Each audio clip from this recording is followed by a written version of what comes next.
I'm here with Matt Hancock, and before we start, I just want to say we're going to discuss dyslexia. This is not a traditional political issue, and it doesn't matter which side of politics you vote tends to go, because this is something that is a whole for everybody, and you can take something positive from it. So, as a Member of Parliament, what motivates your interest in dyslexia and drives your commitment to its improvement? So I got involved in campaigning on dyslexia issues, for more support for people with dyslexia, early identification in particular, from my own experience, because I'm dyslexic. Yeah. And my dyslexia was only discovered after I left school. And then I found out that only about 1 in 5 dyslexic kids gets that dyslexia identified in school. Yeah. And I think that's Such a big wrong. problem. Yeah, and it means that they don't get the support, and also psychologically, if you don't know why you're having a difficulty in getting your thoughts down on paper, It brings you down. it brings you down. And you know, I used to think that gone were the days when people were just told that they were lazy or stupid, when in fact they're dyslexic, and it's a specific way that your brain works, and it's a neurodiversity. But there's still today people, you know, writing in national newspapers saying, I don't think that these things exist. And so we've got to keep the campaign going. Yeah. So your personal experiences play a role in your motivation to supporting dyslexic individuals. And could you elaborate on how these experiences then shape your campaign? Well, the absolute nub of the campaign that I've been running for the last couple of years here in Parliament is for early identification in schools. And that is a reflection of the fact that I didn't know why I could do, you know, I could talk and you know, get my point across, but I couldn't get it down on paper. And I was a very slow reader. I found that very difficult as well. And it was a light bulb moment when I had that identification. But I also know that if that happens when somebody is 5 or 6 or 7, even as early as that, then they can get the support that they need to learn to read and write in a way that works for them. And that's a very good thing, and it improves people's self-confidence. And the amount of people who've come up to me and said, you know, I didn't know I was dyslexic, and when I found out, it changed how I looked at myself for the better. Yeah. That, you know, that is so important. And it's like the fact that you finally understand why Yeah, you were struggling. exactly. There's actually a reason. Did you have that as well? Yeah. I didn't realise, I was like, oh, I just can't do it. Yeah. And then when I found out, I was like, this makes so much more sense. It makes so much more sense, and then you can do something. And then I felt about it as well. happier in myself. Yes. Because I was like, okay, I can be more confident now because I actually know what the reasoning is. I'm not just stupid. Exactly. Yeah. Exactly. And so I've founded a charity, the Accessible Learning Foundation, ALF as we call it. It's easy to spell. Accessible is an extremely difficult word to spell. And but we founded ALF to push this campaign as well, and to try to galvanise and to get direct support into schools where they're not yet doing the early identification. Yeah. So regarding public perception, have attitudes towards dyslexia evolved, or does it still carry the stigma of and like misconceptions? Well, I think the attitudes change a lot. When I first was identified, I didn't want to tell anybody, and I didn't then talk about it for 20 years. Oh my goodness. Yeah, because I felt that stigma, and I felt it would hold me back. But then when I did, you know, I had an incredible outpouring of support, and I think over that time attitudes have changed, but we're not there yet. There's still a way to go, and there's still this attitude that somehow damages kids to tell them, but actually, like your experience, same as mine, it was a positive experience finding out what it is that's causing the difficulties, and it improves your self-esteem. So I think it is changing, and I think people are more open-minded, and that's true across all different types of neurodiversity, but we're not there yet. Yeah, there's still time. How crucial is it to alter public perception of dyslexia, and what might be the impact to society understanding and support? Well, I think that it's really, really important. You know, we talked about the reasons personally, but for society as a whole, it's important as well. You know, it's important so that everybody can reach their potential. Mm-hmm. It's important so that we can unlock some of their creativity, because dyslexic people tend to be more creative. It's a superpower. It's a superpower, and but if you're held back by the challenges it comes with, then you're going to find it harder. So I think it's really important for society, not only for each individual, but also for everybody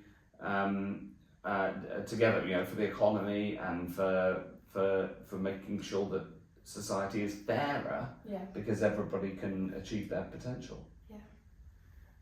And do you believe that increased awareness of dyslexia will lead to improved classroom practices and better support for affected students? Well, I hope so, and this is really important, because the parts of the education system that still think that, you know, we should just ignore this. There's still teachers that just sit there and go, it's not a thing. Not a problem. And especially because English teachers, by their nature, are wonderful people who have found reading and writing easy, which is why they've gone into English, and that's no criticism, but it therefore requires more empathy, and many English teachers get this, but not all.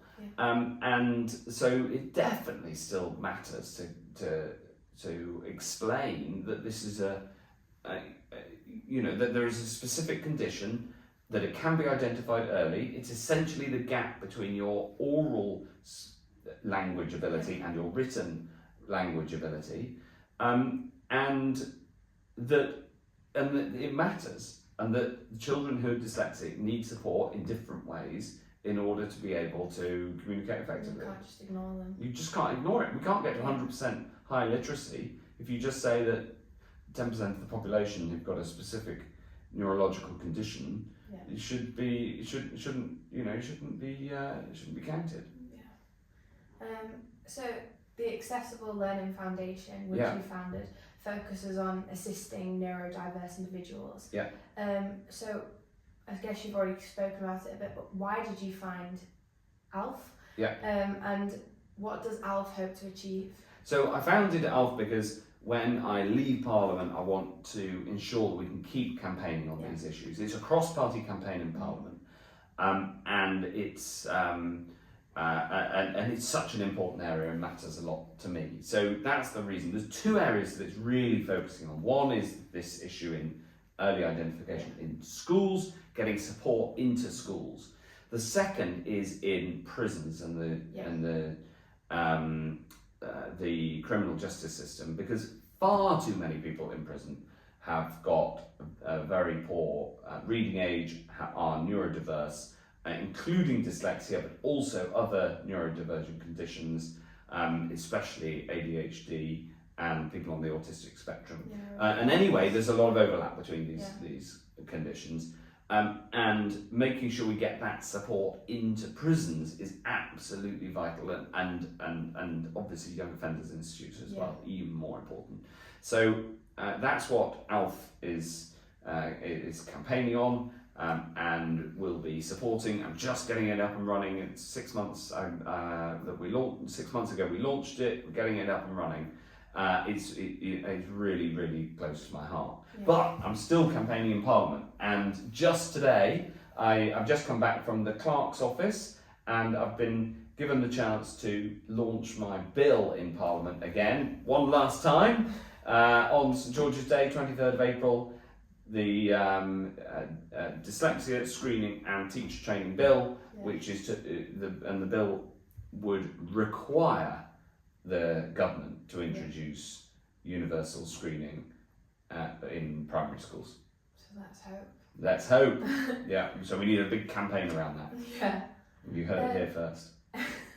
In light of a former deputy head's teacher's perspectives on dyslexia, how do you view the balance between identifying and labelling individuals versus implementing targeted interventions? Well, I think this is an important question, because the formal diagnosis is important.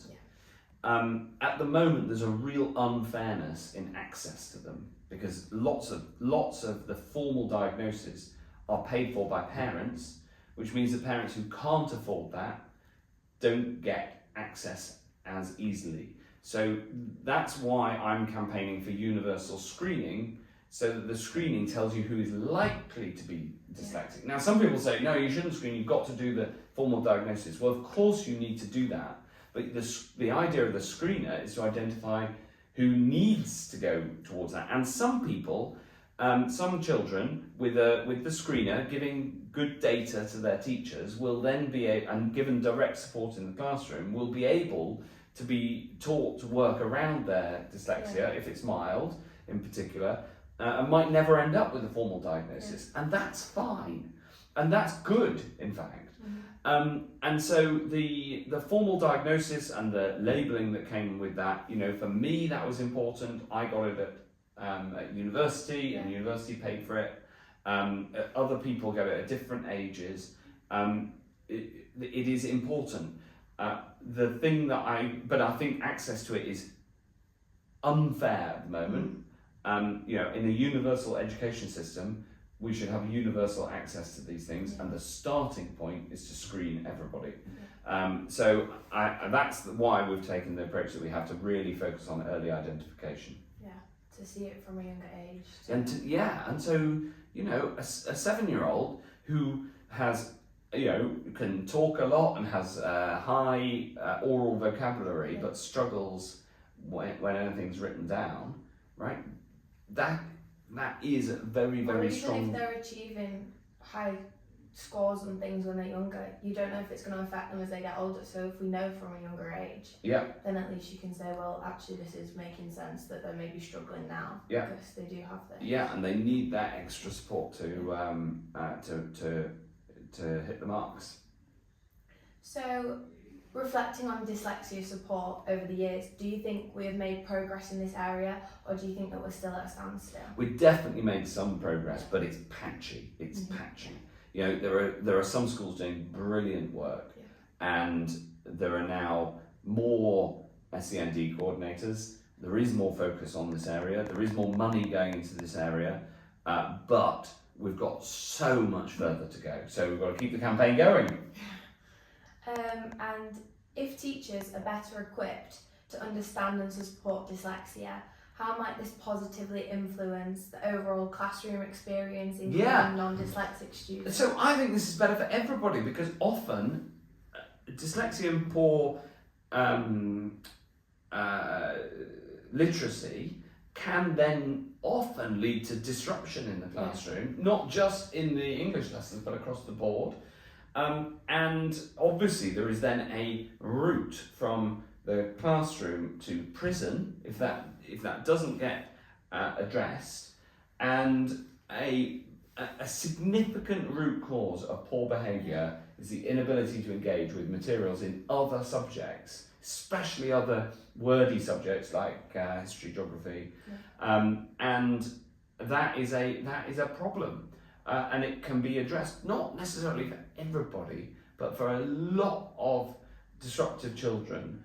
Go take it back to the literacy and understand that the literacy comes from a neurological condition, not from laziness and stupidity, and that you can unlock that child, that potential, and make it easier for everybody else who's around them trying to learn.